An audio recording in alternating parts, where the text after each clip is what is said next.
I'm here with Jeremy. Hi. Hi. Great start.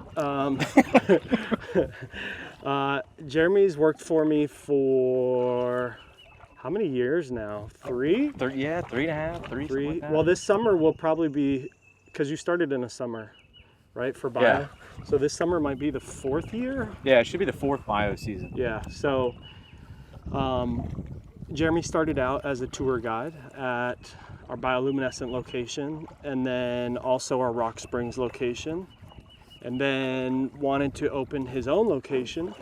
So where did you explore before where we're at now?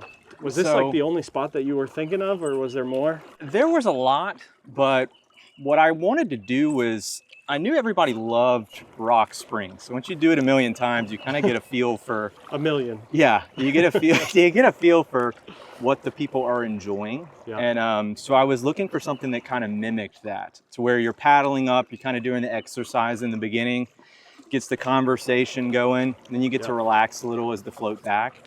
So, and I also wanted something that you could do basically where you had like a variety of things to kind of adapt to. So say for instance, like as a guide, when you're paddling around and you're looking for stuff, like here you have a lot of different springs that you could see. There's a lot of different wildlife. You have the river that you could talk about. So it was just like a lot of history here that I found like interesting. Yeah. And it's kind of a weird story because I didn't really know that I wanted to like create a spot. I just wanted to mimic something, some type of experience that people had like fun doing. Yeah. So just coming out here, I tried out, like I went to Blue Springs, like Volusia County in the St. Johns, but it was kind of a shorter run. So I was just looking for something that actually would fit for what we do. Yeah, so something like 2 hours. Yeah. Plus something that you had enough time to paddle, but also like you didn't have to float down and then paddle your way back. Because I definitely wanted to avoid that. Yeah, we have come to find out that if you do it that way, you don't realize who the good paddlers are until you start until you start going against the current, and that just usually does not end up being quite a great experience for the tour guides, the guests, for everyone involved, right? So yeah, so where are we now? Where are we today? Where are we paddling? Where are you bringing me? So this is the Santa Fe River. So we're near High Springs, Florida. So High Springs is kind of like spring country out here. There's a lot of different springs along this river. In fact, there's over 36 named springs here. There's actually a lot more than 36 though, because this is an example I wanted to show you. So when you paddle over these little spots all around the island and around the river base here, you have these vents. So there's smaller ones, and as the river fluctuates or goes up and down, they're a lot more visible.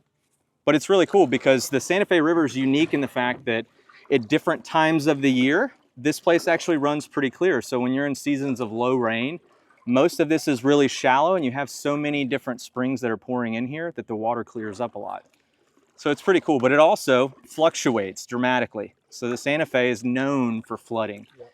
So 20 to 40 foot of a difference between the levels here, which there's some cypress trees we can look at later, and you can actually see the watermarks on there from some of the recent hurricanes. 20 feet sounds crazy, but 40 feet sounds crazier. Like when you stand up in this boat, it's clear above your head. Yeah, that's pretty wild that water can do that. Is that just mostly from rainfall? So yeah, Rainy so season? the two contributing factors here are going to be spring water and then rain. And the way I always explain it to guests is, it's 75 miles of kind of like a ditch. So the rain has to go somewhere. This is one of the rivers that it ends up. But as fast as it floods, it also goes down quick too.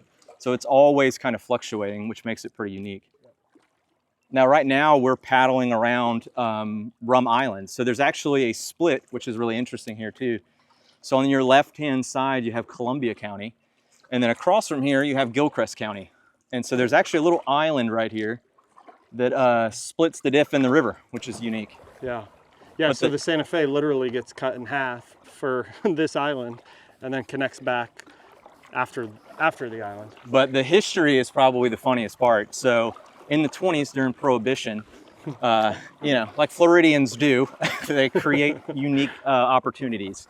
So they started planting sugarcane on the island since there's technically no jurisdiction if you're splitting the counties. And they ran rum off the island. So everybody's always curious about that name, Rum Island. Where'd it get its name? From bootleggers. That's cool. So it's kind of like, you ever seen the show Yellowstone? No. They've got this spot on it called like No Man's Land or something. Oh, they call it the train station. And it's a spot, it's like an actual real spot in the middle of, I don't know, Montana, that no one has jurisdiction over. And so in the show, whenever they have to out someone, they drop them at the train station. It's pretty much the same thing here. So I don't know for a fact, but I wouldn't be coming out here after dark. Yeah, You know what I'm saying? not at all. No. That's funny though. That's cool. So I haven't seen any sugarcane. I'm assuming that's mostly all been removed.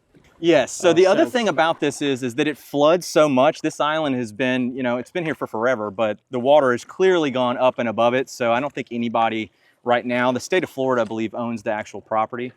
So no one's really allowed on it. And they haven't done any excavation or anything like that. I'm always hoping they'll find one of those old like whiskey jugs or something that would be kind of cool. Yeah, that would be cool. So random that's how this got its name. But I like it. That's how a lot of these random places were either named by like Indians or just local random things that have happened.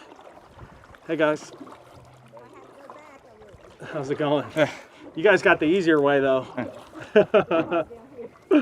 That's smart thinking right there. Yeah, yeah. So now this is back on the main channel of the river here, so it kind of opens up. Yeah.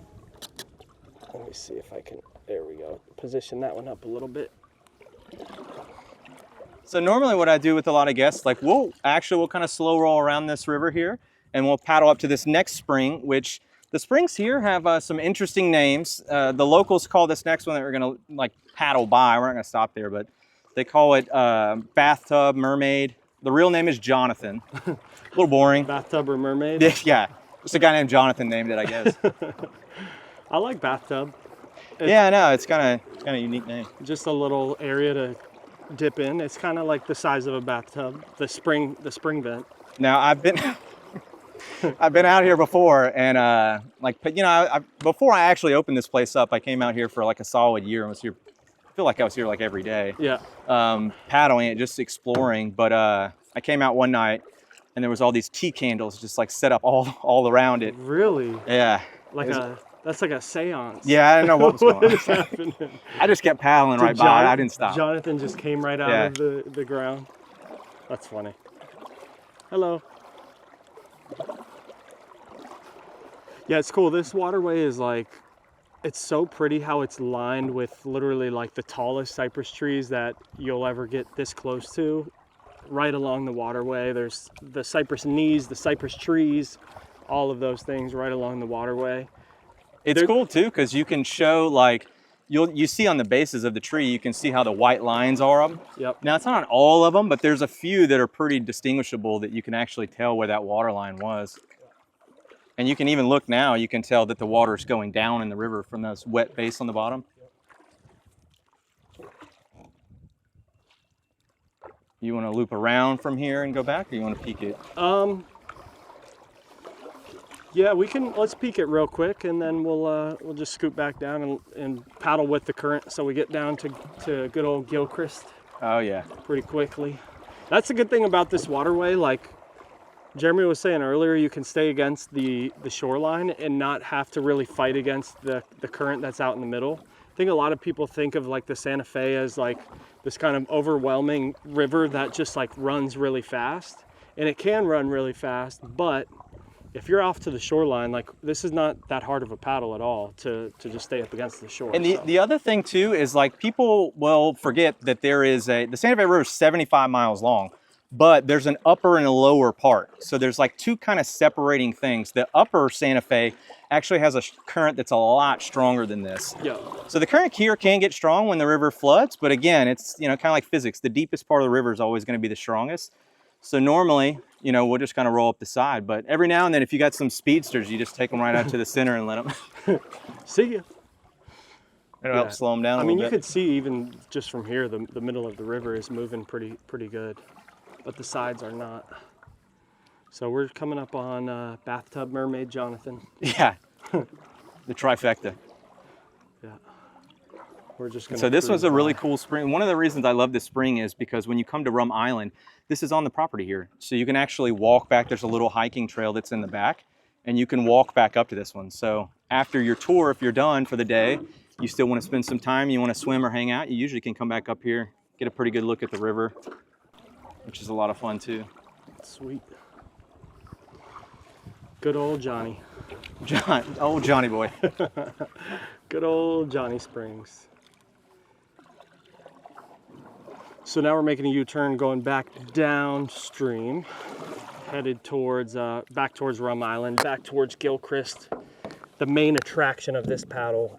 When was the first time you ever saw Gilchrist? Did you come here before you were looking for locations ever, or? So you kind of Google online and you're looking, there's about 1,000 springs in the state. So there's springs all over the place. But I knew Gilchrist was like a top 10. I've seen a lot of like bloggers comment about it, and I had been here before, swam in it. So I knew that it was really pretty. But some of the things that kept drawing me back here was just the vegetation. Like, you got a lot of really pretty colors in there and different types of plants that you can talk about. So that was fun. It's just a unique paddle. And all of this is like all in this little confined area where, again, it's kind of nice. So if you have multiple boats and stuff, or you're bringing groups out, you're never that far away from the guide. You don't have to worry about any of that. And so through this whole paddle, we'll pass how many different little springs or spring vents, or like how many do you typically see when you come out on a paddle? So on a normal paddle, so if we're leaving from Rum Island, you're going to pass 1, 2, 3, 4, 5, 6 on the way to Gilchrist, which would be 7. Then when you enter Gilchrist, you're actually going to see 2 more. So it'd be 9. Now, not all of them are big, but 9 different springs all right here. Yeah, like the vent we saw at the beginning, you're counting that as one of the springs? Yeah. Yeah. Yeah, so Florida, like he said, has like 1,000 plus springs, and some of them, they're first magnitude, second magnitude, and so on. And Gilchrist would be a first magnitude, right? It's actually a second. Second, okay. So it puts out about 44 million gallons of fresh water every day. Holy crap. So Jonathan that we passed, that's a third magnitude. It's a little smaller, which is, and Rum Island that we passed that you see, that's a little bit bigger one too. It's the second one as well. Oh, wow. I didn't even realize that. Yeah, it's cool. So Gilchrist is, I think, the biggest of the springs that you'll see out here, and also the prettiest. But it's just cool. There's so many different size springs. Like, I don't know, the first time I ever learned about springs, I thought they were just like one size and like there wasn't 1,000 of them. But then you realize like there could just be springs underneath the water or along the shore. And that's what happens here too. There's actually a lot more than that, because most of these you don't really see because they are on the base of the actual river. So there's some that if you paddle a little bit further up, there's actually an opportunity to see a few more. So sometimes we'll paddle up to Pickard and Lily Spring, which have some pretty interesting history here too. Naked Ed, I don't know if you guys remember him. I heard about some naked guy that runs around. Yeah, I try to stay away from so to be honest with you. We try not to go all the way up there. Believe it or not, like, it's not a good selling point. Damn, I would have thought that would have been a great selling point. It seems like it, but people just don't like it. But there's, I mean, right here we've got 1, 2, 3, 4, 5, 6, 7, 8, 9, 10, 11 or 12 turtles just chilling in the sun on the logs. And I mean, we've seen a few already as we've passed them also. There's just so many like turtles, a lot of birds that have been flying overhead. But I think like the biggest animal you'll see out here typically is turtles, right? Like you see them all the time. In fact, I usually tell people, hey guys, I hope you're ready to see some turtles. Yeah. Okay, because this is basically a turtle tour. I literally count in a tour, especially if you come at like noon and 3, when the sun's at the highest, when they're sunbathing, they just line up these logs and trees all around here. Yeah, so there's a very large population of them around here. But I'd say you probably at minimum see like 50. That's not an exaggeration either. Yeah, that's crazy. We got out here early this morning, so it was really cool. We've been out here since like the steam was coming off the water into now, which is like 2 p.m. and the sun is like right overhead.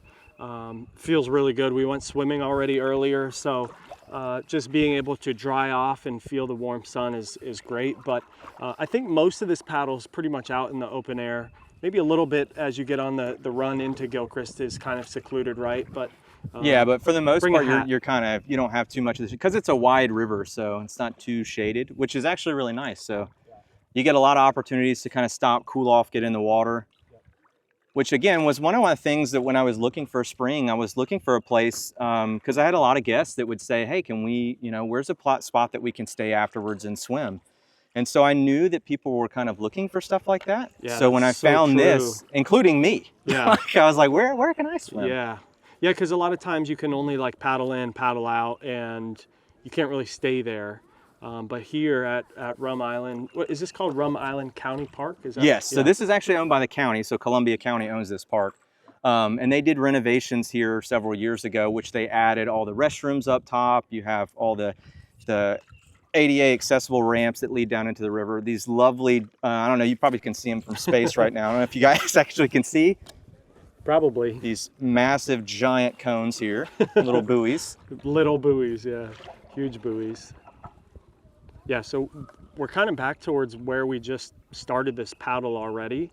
And now we're heading downstream with the current, which is really nice to get down to Gilchrist.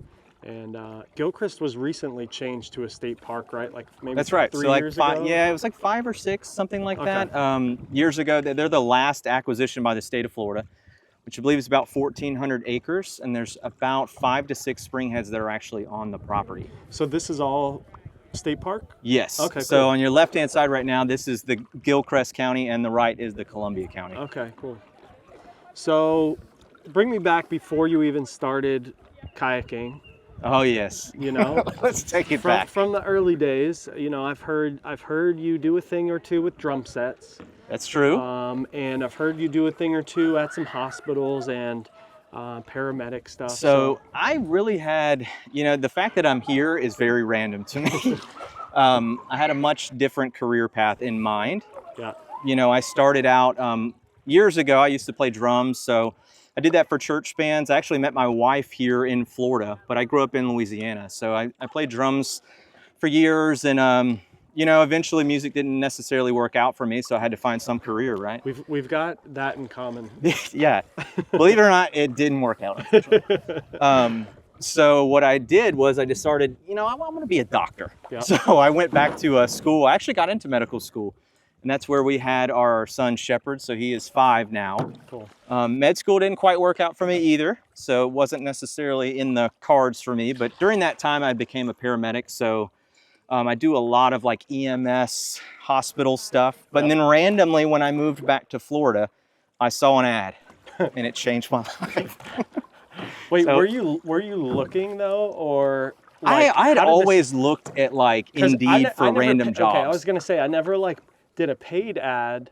It just was a job posting, so you had to have been like searching. I just right? You know, I've always loved odd jobs where it was like, you know, like, you're just What looking for. else is there to do around here? Like I used to put in truck bed liners. Like who do you know that's done that?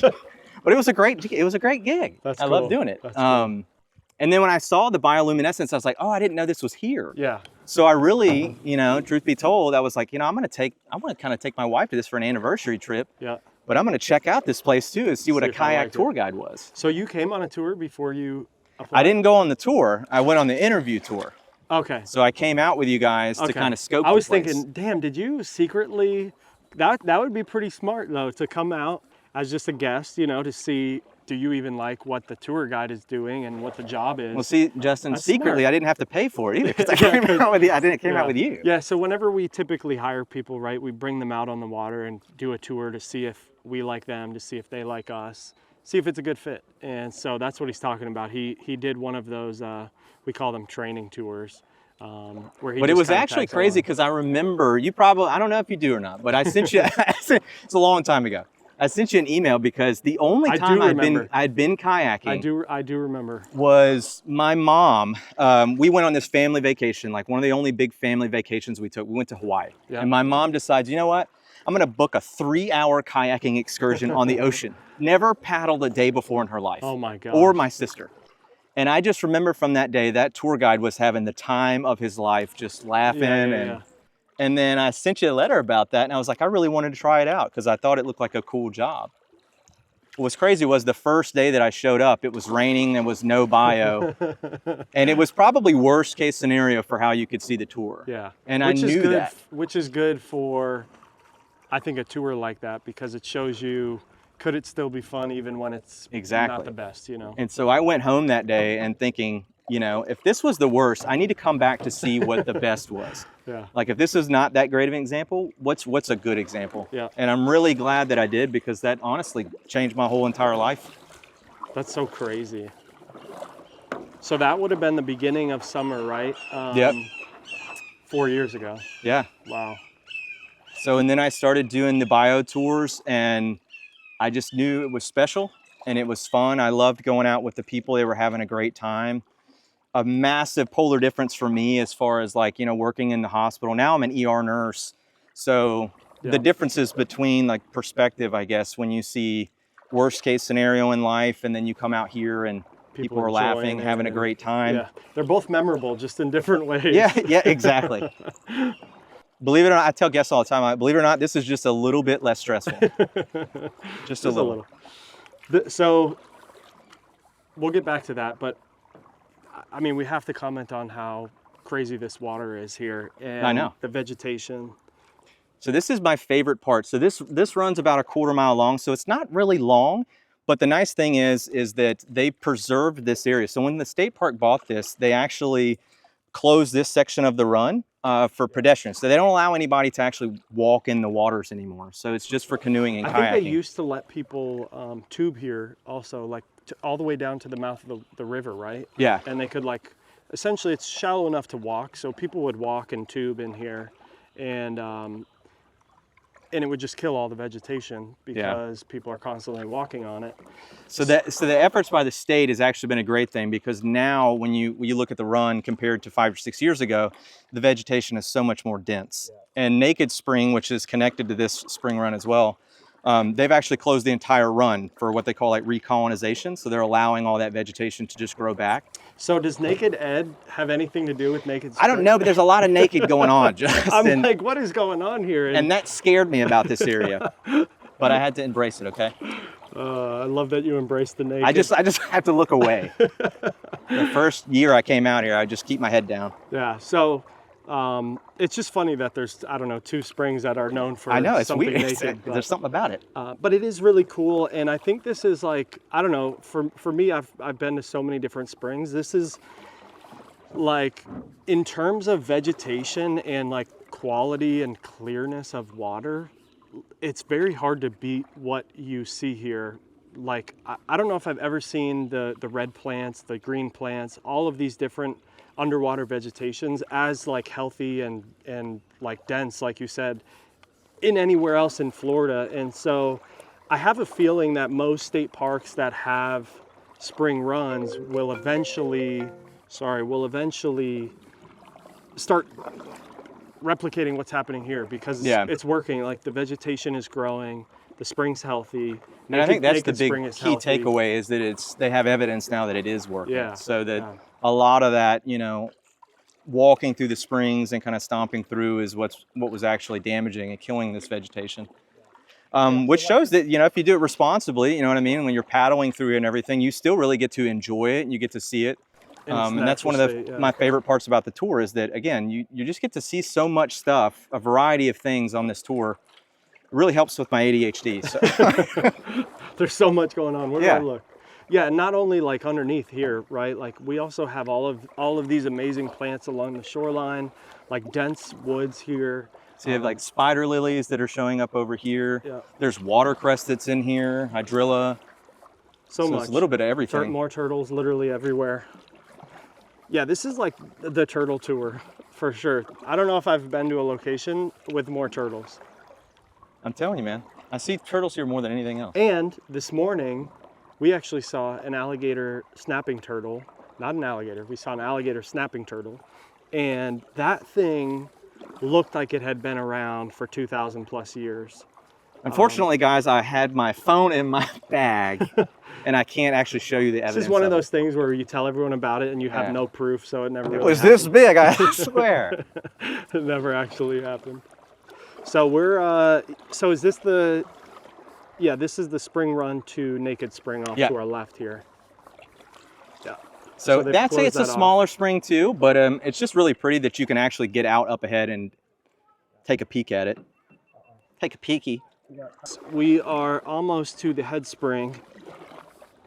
of Gilchrist Blue. So we're gonna just check it out real quick. There is a good amount of people here, so we're gonna check it out, throw some B-roll over this. Got some cool drone shots earlier, so we'll keep telling you about it though as we check it out here. So one of the fun things too, so on this tour, is that there is an opportunity to swim. So I know not all the springs you can hop out in. This one, there's a designated swimming area, which we're paddling up into now. Yep. So another thing that's cool. Definitely worth swimming, by the way. You have to swim. You can't come here all the way and then not get in the water. You got to at least check it out. It feels a little cold at first, but like it is so worth it once you get in, and you feel really good afterwards. So most spring people know, but the springs stay a constant temperature, so you always read like 68 to 72. Yeah. These stay around 72, so I don't know. It felt like 68. Yeah. It felt a little. You know, 68, 72. I mean, it's close. It was a little cold when we got in earlier. I like to call it refreshing. Yeah, it was a little cold. We'll paddle up to the front and then spin around and head back this way.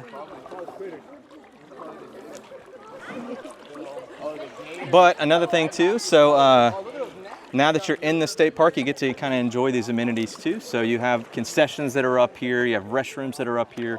So that's another neat feature. So we do pay all the park entry fees for this park and Rum Island. We do. We do. Yeah, no, thankfully, like the park is really cool here. We want to be able to use it. We want to be able to pay them to use it, right? We want to give back to our Florida state parks.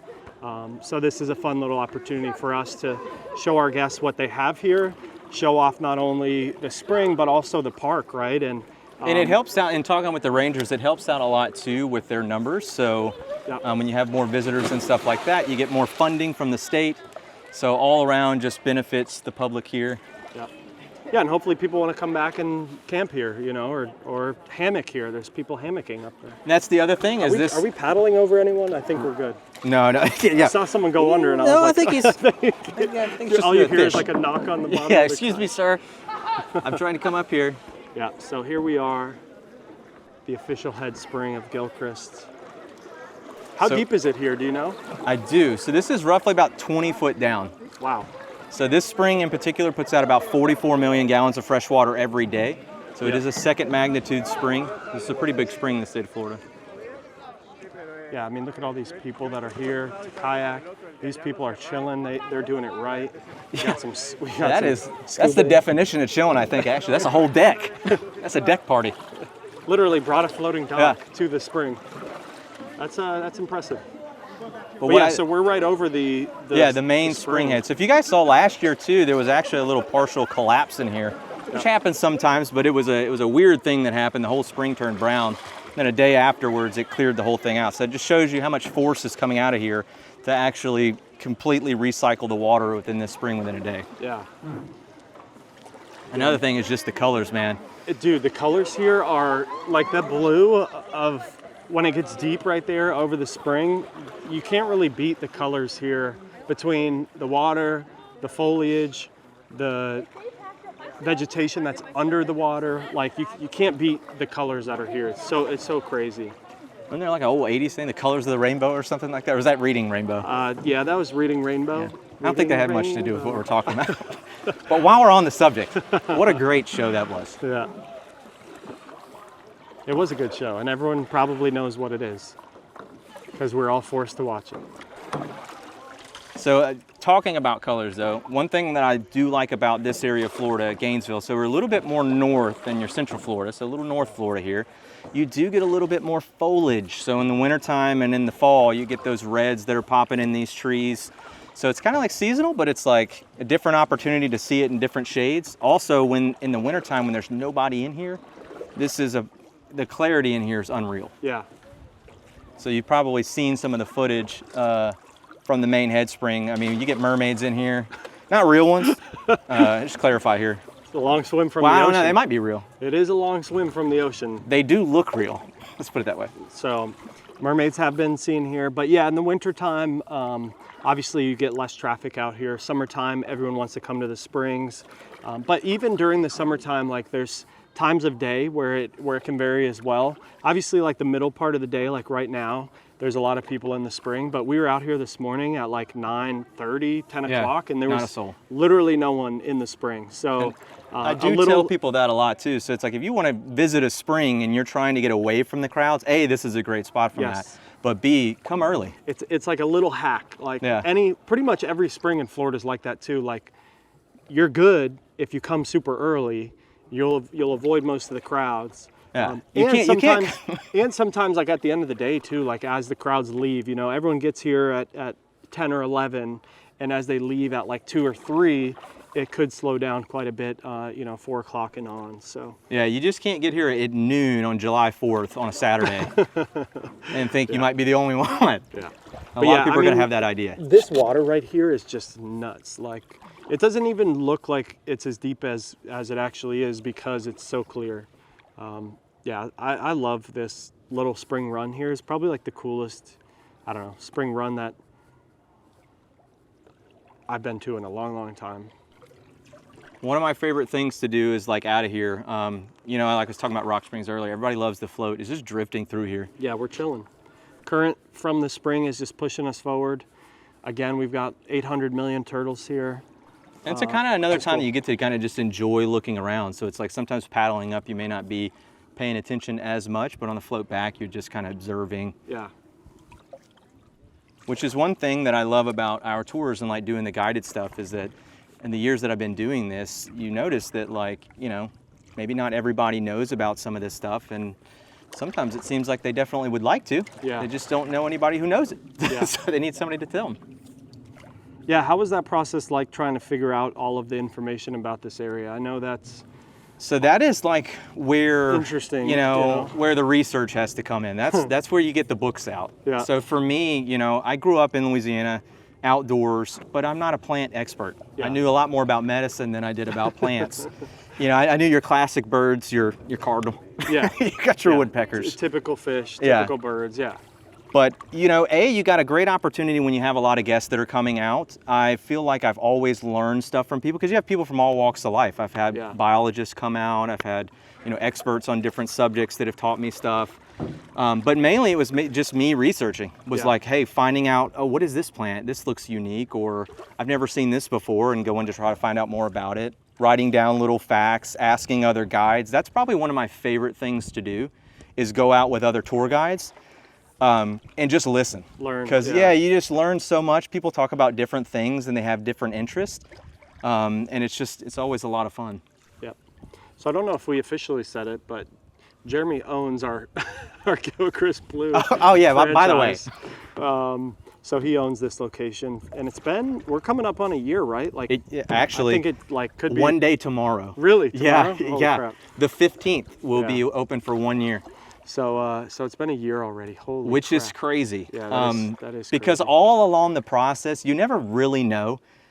And I don't want to say I'm like looking for the, like, where's going to be the answer no. You know what I mean? But it's like everything kept checking out. It kept working out. And it just seemed like, you know, for me, I was like, this needs to be a tour. Yeah. Like, this would be an amazing thing to show people. So now having the opportunity to just see some of the reviews that come in of people just, you know, having a great time, or the experience they're having here, to me, that's like icing on the cake. I mean, I don't think there's anything better than taking somebody out and being like, hey guys, check this out.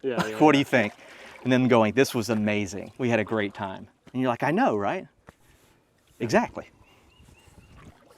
I still, once in a while, search my name on our old reviews and remember exact like guests and who they were and the tours and stuff. So I feel like that. It's yeah, cool. I was reading a couple the other night. I was like, oh yeah, I remember that. Like, that is kind of cool. You're to like, oh yeah, I remember that guest. Like they're from here. Like you just remember one little thing. They're like, Jimmy was so great. Instead of Jeremy. Yeah, exactly. Yeah, that Jonathan guy he is memorable. Some guy named Naked Ed was great. Yeah. Jeremy really showcased him well. Like, no. That's so funny. So now we're crossing back into the Santa Fe River. Yep, so that was the spring run at Gilchrist and the head spring at Gilchrist. But literally, like, I don't know, it's just so pretty from above too. We flew the drone, like just seeing it from above is so awesome. And the colors of the run, it doesn't even look like there's water on top of the run with how clear it is and how much vegetation is underneath it. So yeah, you guys will see that on the footage, I'm sure, but yeah, it's pretty sweet. That's why I feel like it's rare to see so many different colors like in the water, and then just on top of that, like the aqua blue that's like, again, another one of those icing on the cakes when you get down there and you swim and you put the goggles on. So that was another thing that I started doing out here was, you know, because we were swimming so much, I was like, you got to see it. It's not, you know, believe it or not, it's a little blurry if you just do it with your eyes. So they do make goggles, and that has helped out tremendously. Yeah. So just another fun thing to do. So is owning a business everything you thought it would be? Are you still waiting for that moment? Are you? And so much more. So much. But you know, it's. I'm just to be honest with you, man. Like I told you, I never really thought that I would be in this position, and so I'm just grateful for the opportunity. You know, every day I'm learning something new or different. But yeah, and you always have to like try different things. You don't know what you don't know, which is what I've learned a lot in business. Like, you don't know it until someone teaches you, you know? And you have to try different things to see what works in your area, what works for your business, what works, you know, from Google ads, like, right? Like, we're still figuring that out. And just trial and error. Like, a lot of it is trial and error until you figure out what works, and then you start making the strides. And I think, like, in the position you're in, year one is, and it's typical for, I think, most franchise businesses in general, like year one is really a learning year and a figuring out what works, what doesn't work. And then year two, you get to kind of focus on growth a little bit more and expanding on the things that do work and cutting away the things that don't work.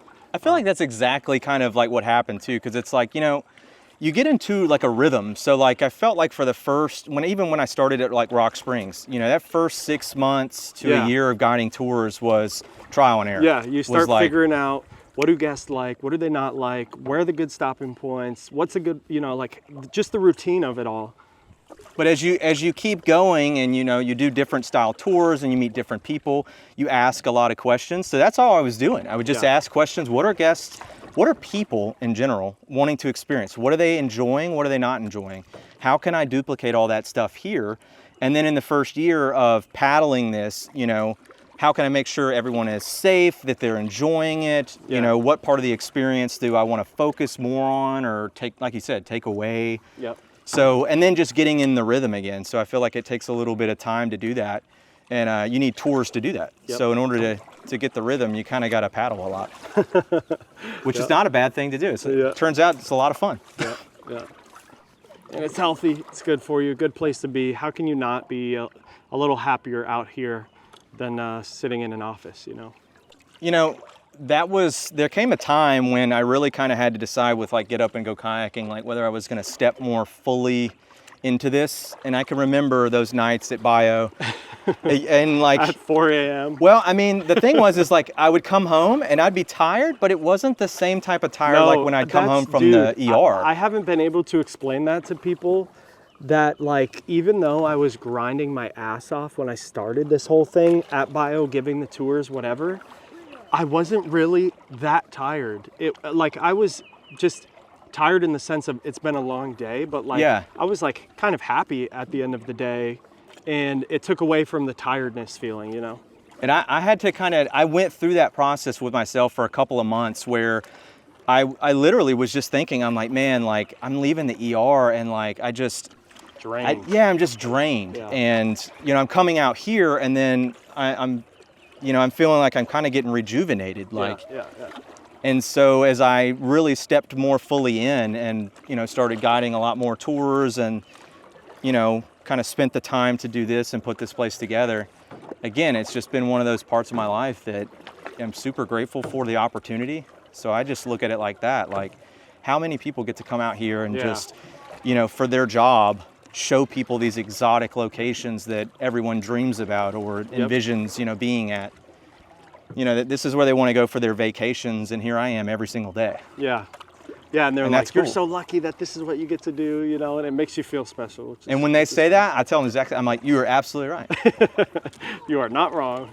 They're like, this seems like a dream job. I'm like, it is. Yeah, it is. That's so cool, man. Yeah, it's one of my most rewarding things ever, and it's the same with, like, you know, my mom becoming a franchisee, my brother becoming a franchisee, Tia, her dad, is when a tour guide goes from like tour guide to wanting to do more, so like manager for you, to wanting to do more, so franchisor, you know, franchising for you.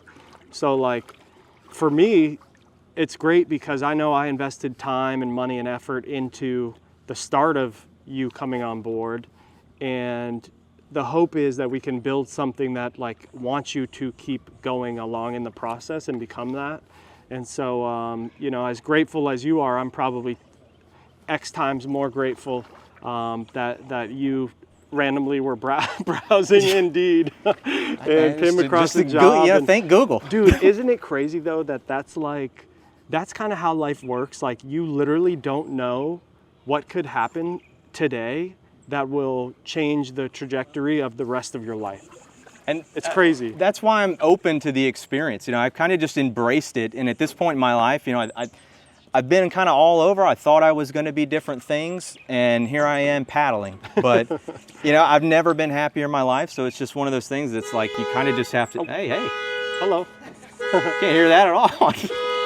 Found it. I love it. But yeah, it's super cool. Yeah, man. Thanks for doing this. Thanks for putting together this beautiful location. I remember the times Jeremy was like, I think this is the spot. This is here, this is here, this is here. You can do this. There's bathrooms, there's this, there's that. And I just needed the confirmation from another guide. I was like, I'm like 99% sure, but can you go do this and tell me, am I wrong? Yeah, no. And so I remember the first time I was here, I was like, wow, this is actually really special. And then this is my second time here. It just like further confirms that it is. And you know, it takes a little bit of time to grow and build it, but you're doing the right things. It's gonna happen. You're getting the great reviews. You're getting the good word of mouth. You're building your brand in a location that we don't have many other close by spots here. And so it's a little bit of an uphill battle, but you're doing all the right things. So man, I love this location. I can't wait to come back. I hope I can bring Tia here one day and like spend, you know, a day or two like just exploring all the springs that are in this area, because it's crazy. It's just so cool. And like now that we're done with the tour, we can literally get out of the kayak and go and swim in Rum Island Springs. So, that's my favorite part. Yeah, it's so cool. Like, especially if you're a guide here, it's like there'll be a lot of times where it's like end of the day, you're washing the boats, you're putting them away right before I go home. I'm literally the only one here, and I'm just swimming in this Rum Island Blue Spring by myself. Just having the time of my life. With the big orange buoys now. Yeah, thanks. The big orange buoys. Yeah, that was a great addition. All right, well, cool. Thanks, man. We are back, so we are going to offload and enjoy the rest of our day. Hope you guys enjoyed hanging out with Jeremy for a little bit. Thanks for coming out. I appreciate it. Come check out Gilchrist Blue if you guys are ever in the North Florida, Gainesville area. You'll love it, I promise. We'll be here. Bye.